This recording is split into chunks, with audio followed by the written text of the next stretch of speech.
বাংলা সিনেমার একটা খুব বোকা ক্যারেক্টার ছিল হাবা হাসমত। যারা অনেক পুরনো সিনেমা খোর সে দেখে আমার আবার মনে হলো যে হাসনাত আবদুল্লাহকে হাবা হাসমত বানিয়ে ফেলেছে আমাদের কিছু সংখ্যক দুষ্কৃতিকারী সাংবাদিকরা। মানে এটা ওনার এক বক্তব্য এসেছে এই এই জায়গাটার মধ্যে আর কি। আসুন আমরা একটু দেখে নিই কি হয়েছিল ঘটনাটা। সম্প্রতি আমরা সকলেই জানি যে সিটি গ্রুপে, যারা বাংলাদেশের একটা অত্যন্ত বড় ব্যবসায়িক গ্রুপ, তাদের মালিকানায় অনেকগুলো ব্যবসায়িক প্রতিষ্ঠান আছে এবং সময় টেলিভিশন এবং এখন টেলিভিশন নামেও দুটা মিডিয়া হাউস তারা নিয়ন্ত্রণ করেন। সেখানে গিয়েছিলেন আমাদের হাসনাত আবদুল্লাহ। তিনি তার সাথে 15 জন সঙ্গী নিয়ে চলে গিয়েছিলেন এবং গিয়ে ওইখানে অ্যাকর্ডিং টু সিটি গ্রুপের অনেকের কথা অনুযায়ী উনি জোরপূর্বক ওইখানে ঢুকেছেন। ওইখানকার যে মালিক আছেন তার সাথে কথাবার্তা বলেছেন এবং 10 জন সাংবাদিকের একটা নামের তালিকা তিনি দিয়ে এসেছেন যে এদেরকে বহিষ্কার করতে হবে, সাংবাদিকতা থেকে বিরত রাখতে হবে।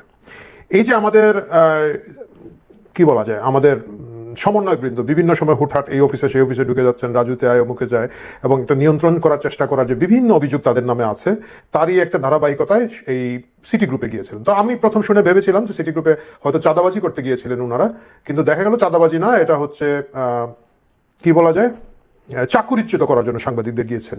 দুর্ভাগ্যবশত আন্তর্জাতিক সংবাদ মিডিয়া এএফপি এটার খবর পেয়ে যায় এবং তারা সেটা প্রচার করে, বিবিসি এটা প্রচার করে এবং সারা বিশ্বে এক ধরনের ছি পড়ে যায়। এর প্রেক্ষিতে আমাদের হাসনাত আবদুল্লাহ তিনি ব্যাক অফ করেছেন এই প্রজেক্ট থেকে। এই প্রজেক্ট থেকে ব্যাক অফ করতে গিয়ে 25শে ডিসেম্বর উনি একটা দীর্ঘ বিবৃতি দিয়েছেন তার ফেসবুক পেজে। এটা ইংরেজিতে লেখা, অনেক অনেক কথাবার্তা আছে। সেখানের মধ্যে উনি বলেছেন যে না, আসলে সময় টেলিভিশন হচ্ছে ফেসিস্টদের দোসর, যেটা খুব জনপ্রিয় গালি এখন, যে কোনো কিছুই আপনি করে ফেলতে পারেন এই গালি দিয়ে। যাই হোক, সেই ফেসিস্টদের দোসরের বিরুদ্ধে প্রতিবাদ জানাতে তারা সিটি গ্রুপে গিয়েছিলেন। আমি জানি না তারা সময় টেলিভিশন কার্যালয়ের সামনে গিয়ে বিক্ষোভ না দেখে কেন সিটি গ্রুপে গিয়েছিলেন, সেই প্রশ্ন হয়তো বুদ্ধিমানরা তাদের কাছে করবেন, আমি আর সেই দিকে যাচ্ছি না। যাই হোক, 25শে ডিসেম্বর পর্যন্ত এটা ছিল তার বিবৃতি। কিন্তু যখন এই কানাকানি ফুসফিস না থামলো এবং পরিষ্কারভাবে বোঝা গেল যে সিটি গ্রুপ চাপের মুখে 5 জন সাংবাদিককে চাকুরিচ্যুত করেছেন, 27শে ডিসেম্বর এসে হাসনাত আবদুল্লাহ আবার তার বক্তব্য পরিবর্তন করে ফেললেন। এখন উনি বলছেন, আমি পড়ছি আপনাদের সুবিধার্থে, সিটি গ্রুপের মালিকানাধীন, হাসনাত বলছেন, সিটি গ্রুপের মালিকানাধীন সময় এবং এখন টিভির কয়েকজন সাংবাদিক আমাদের কিছুটা প্ররোচিত করে গত 17 ডিসেম্বর বিকাল 4টার সময় টেলিভিশনের এমডি মিস্টার হাসানের কার্যালয়ে নিয়ে যায়। উনি বোধহয় বুঝা না, শিশু আহা, শিশু বুঝে না। মানে একজন এত বড় ছাত্র নেতা, তাকে হঠাৎ করে কেউ একজন প্ররোচিত করে, কি যেন শব্দটা, হ্যাঁ, কিছুটা প্ররোচিত করে, পুরোটা করে নাই, বাকিটা ওনারা নিজেরাই প্ররোচিত হয়েছেন করে তাদেরকে এখানে নিয়ে গিয়েছে। এবং তিনি বলছেন, হাসনাত বলছেন, এটা যে একটা চক্রান্ত ছিল তা আমরা তখন বুঝতে পারিনি। এই যে বিভিন্ন একটা ব্যবসায়ী প্রতিষ্ঠানে হুটহাট ঢুকে যাওয়া, এক জায়গায় চলে যাওয়া এবং তারপরে এটা বুঝতে না পারার দাবি করা, এই জিনিসটা আসলে খুব হাস্যকর হচ্ছে। আমি এই জায়গায় আমার প্রিয় দর্শকদেরকে অনুরোধ করছি যে আমাদের সকলকেই সংবাদপত্রের স্বাধীনতা নিয়ে সোচ্চার থাকতে হবে। কেন থাকতে হবে?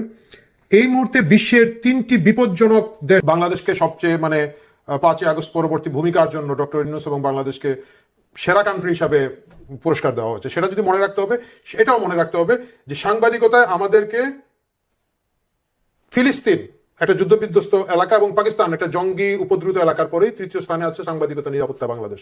বাংলাদেশের অবস্থা, এটা হচ্ছে ইয়ারলি রাউন্ড আপ। এটা এমন না যে 5 আগস্টের পরেই শুধু ঘটেছে, এটা দীর্ঘদিন ধরে ঘটছে, এখন চূড়ান্তভাবে বেরিয়ে এসেছে। 5 আগস্টের পরে আমরা জানি অনেকগুলো টেলিভিশন অফিসকে একবারে তছনছ করা হয়েছে, আগুন দিয়ে পুড়িয়ে দেওয়া হয়েছে।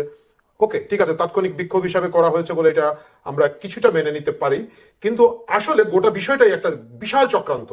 এই মেটিকুলাস ডিজাইনের একটা অংশ, কারণ মেটিকুলাসের সেকেন্ড পার্ট কখনোই সম্ভব হবে না যদি আমরা কথা বলতে থাকি, মিডিয়া কথা বলতে থাকে এবং মিডিয়া যদি প্রশ্নগুলো করতে থাকে। এই কারণে আগে একটা বিটিভি ছিল, এখন সবগুলো টেলিভিশন চ্যানেলকে বিটিভি তৈরি করার জন্য এই বৈষম্য বিরোধী ছাত্র আন্দোলন, এই হাসনাত এবং তাদের যে কমিটিটা আছে কাজ করছে।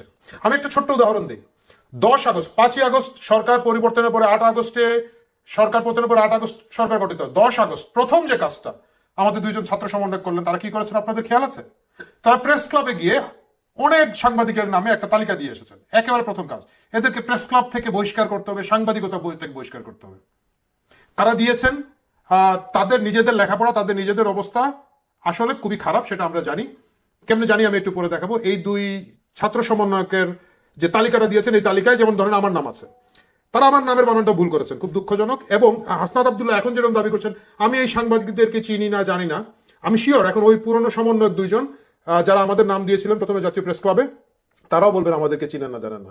ব্যক্তি হিসাবে আমি চ্যালেঞ্জ করতে পারি এই দুই ছাত্র সমন্বয়কে। জুলাইয়ের আন্দোলন, জুলাই এবং আগস্টের আন্দোলনে আমি নিজে ব্যক্তিগতভাবে যতগুলো টেলিভিশনে অ্যাপিয়ারেন্স দিয়েছি, কোথাও যদি একটা শব্দকে প্রমাণ করতে পারেন যে আমরা এই ছাত্র হত্যার বিরুদ্ধে, এই সরকারের ব্রুটাল অ্যাকশনের বিরুদ্ধে কথা বলি নাই, বরঞ্চ পক্ষে কথা বলেছি, তাহলে আমি আর কখনো মিডিয়ায় কথা বলবো না। কিন্তু তারা এটা করতে পারবেন না। কারণ কি? তারপরেও তারা কেন তালিকাভুক্ত করেছেন এটা বলি।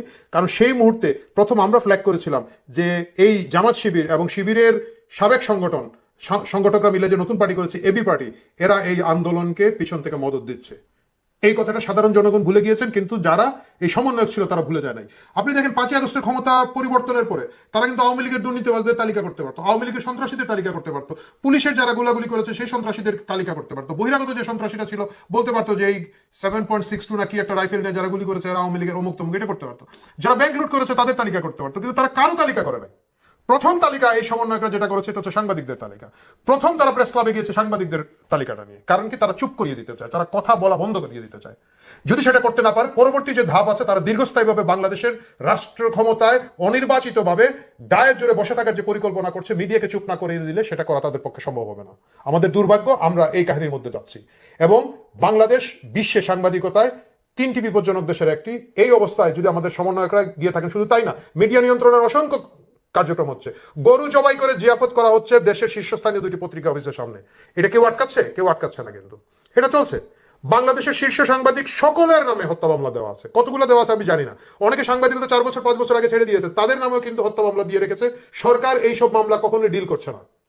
সরকার এইসব মামলা ডিল করছে না, বরঞ্চ সরকার ভুয়া তথ্য দিচ্ছে। যেমন ধরেন মুন্নি সাহার বিষয়। মুন্নি সাহার বিষয়ে কি ঘটেছে? মুন্নি সাহা কোনো একটা ব্যবসায়ী প্রতিষ্ঠান, তার পারিবারিক ব্যবসায়ী প্রতিষ্ঠানের মধ্যে একটা অ্যাকাউন্টের নমিনি। সেইখানে 1992 সালের প্রতিষ্ঠান, গত 16-17 বছরে যা টাকা পয়সার ডিল হয়েছে, টোটাল জিনিসটাকে একসাথে করে 134 কোটি টাকার লেনদেন হয়েছে বলে মুন্নি সাহার নামে এই খবরটা কারা ছাপিয়েছে, কারা প্রচার করেছে? এই সরকার, এই ইউনূস সরকারের ইউনিট থেকে এই সংবাদটা এই টুইস্ট করে লিক করা হয়েছে। মুন্নি শাহকে চুপ করিয়ে দিতে হবে, সাংবাদিকদেরকে চুপ করিয়ে দিতে হবে। এরই ধারাবাহিকতায় আজকে হাসনাত সাহেব গিয়ে ধমক দিয়ে সাংবাদিকদের চাকরি খাচ্ছেন, এবং এই ঘটনাটা ব্যাপক হারে ঘটছে। আমরা যদি নিউজগুলো পড়তে থাকি, আমি বাই দ্য ওয়ে যে তালিকাটা দিয়েছেন যে সমন্বয়ক বৃন্দ, আমি জানি এরা কিছু পড়ালেখা করেনি। আমি একজন সমন্বয়করা আপনাদের সাথে একটু পরিচয় করে দিই। দেখেন, Judges is going to be, the chief judge is going to be stepped down, but he is not stepped down yet. জি, এই সমন্বয়ক সাহেব আমার নাম দিয়েছেন, বা আরো অনেক সাংবাদিকদের নাম দিয়েছেন। সেটার ধারাবাহিকতা কি হয়েছে? কক্সবাজারে স্বৈরাচারের দোষর আখ্যা দিয়ে 34 জন সাংবাদিকের নাম তালিকাভুক্ত করা হয়েছে। সরকার 11 নভেম্বর তার 118 জন সাংবাদিকের প্রেস অ্যাক্রেডিটেশন কার্ড বাতিল করেছে। এই নিয়ে 166 জন সাংবাদিকের প্রেস অ্যাক্রেডিটেশন কার্ড বাতিল করা হয়েছে, যেখানে আন্তর্জাতিক মিডিয়ার বাংলাদেশ প্রতিনিধির সাংবাদিকতার কার্ডও কিন্তু বাতিল করে দিয়েছে সরকার। চুপ করিয়ে দিতে চায় এই সেই সরকার, এই সেই সমন্বয়কদের সরকার। খুলনা প্রেস ক্লাবে 11 জন সদস্যের স্থায়ী সদস্যের পদ বাতিল করা হচ্ছে। টাঙ্গাইলে 6 জনের করা হয়েছে, এবং আরো অনেক খবর আমি পড়তে পারি। জাতীয় প্রেস ক্লাবে প্রেসিডেন্ট সেক্রেটারি সহ 37 জন সাংবাদিকের সদস্য পদ স্থগিত করা হয়েছে, সম্ভবত এদেরকে বাতিলও করা হয়েছে। আমি আর এগুলো খোঁজ নিতে চাই নাই। প্রিয় দর্শক, সাংবাদিকদেরকে কেন চুপ করে দিতে হবে? আপনার বিরুদ্ধে কথা বলতে পারে, হতে পারে একজন আওয়ামী লীগকে পছন্দ করে, সে আওয়ামী লীগের পক্ষে মিডিয়া হাউস হতে পারে। আন্তর্জাতিকভাবে আমরা দেখি পরিষ্কারভাবে তারা কিন্তু স্ট্যান্ড নেয় যে আমরা এই প্রার্থীর পক্ষে, ওই প্রার্থীর পক্ষে। এটা কিন্তু বিশ্বব্যাপী একটা স্বীকৃত সাংবাদিক পন্থা। বাংলাদেশে যদি কেউ আওয়ামী লীগ করে করতে পারে, কোনো নির্দিষ্ট খবর নিয়ে যদি আপনাদের কোনো আপত্তি থাকে, সেটাকে ডিসেন্ট ভাবে প্রতিরোধ করা বা প্রতিবাদ করার একটা জায়গা আছে। আপনাদের অনেকের মনে আছে, আমার দেশ পত্রিকা 2013 সালে আমি অমির রহমান পিয়াল সহ দেশের শীর্ষস্থানীয় ব্লগারদের নাম দিয়ে 6 কলামে বড় বড় ছবি দিয়ে সম্পূর্ণ মিথ্যা খবর প্রকাশ করেছিল। আমি তখন চ্যালেঞ্জ করেছিলাম, কিন্তু আমরা শাহবাগে বসে চ্যালেঞ্জ করেছিলাম যে একটা শব্দ যদি দেখাতে পারেন ইসলামের বিরুদ্ধে আমরা বলেছি, ধর্মের বিরুদ্ধে বলেছি, তাহলে প্রমাণ করেন। কিছুই প্রমাণ করতে পারে নাই। আমরা কি আমার দেশ পত্রিকা ঘেরাও করতে গিয়েছি? আমরা কি আমার দেশ পত্রিকার মালিকের অভিষেকের টেবিলে থাপ্পড় দিয়ে লিস্ট দিয়েছি সাংবাদিকদেরকে বাতিল করতে হবে? তা না। কারণটা কি?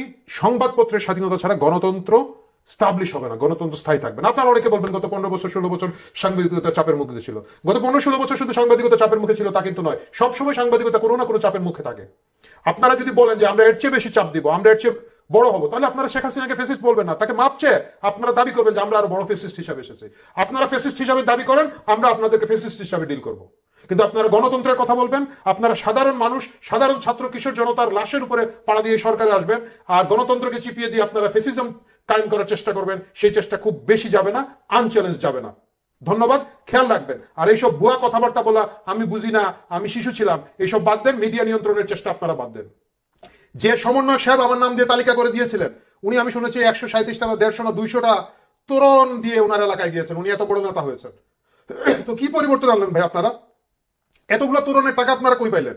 এই যে অফিসে অফিসে গিয়ে ভুল বুঝায় আপনাদেরকে নিয়ে যাচ্ছেন, আপনারা বড় বড় ব্যবসা প্রতিষ্ঠানে গিয়ে এমডি সাহেবদের টেবিলের মধ্যে থাপ্পড় দিচ্ছেন। এই হিসাব নিকাশ শেষ হবে না, এই হিসাব নিকাশ আসলে শুরু হচ্ছে। আল্লাহর ওয়াস্তে দয়া করে বাক স্বাধীনতার উপর আঘাত করা বন্ধ করেন। শুধু মুখে গণতন্ত্র বলবেন না, এতগুলো মানুষ যে মারা গিয়েছে, ন্যূনতম সম্মান রাখেন, ন্যূনতম গণতন্ত্র প্র্যাকটিস করেন। এটাই আপনাদের কাছে চাওয়া। প্রিয় দর্শক, কথা হবে অন্য প্রসঙ্গে অন্য কোনো সময়। ভালো থাকবেন।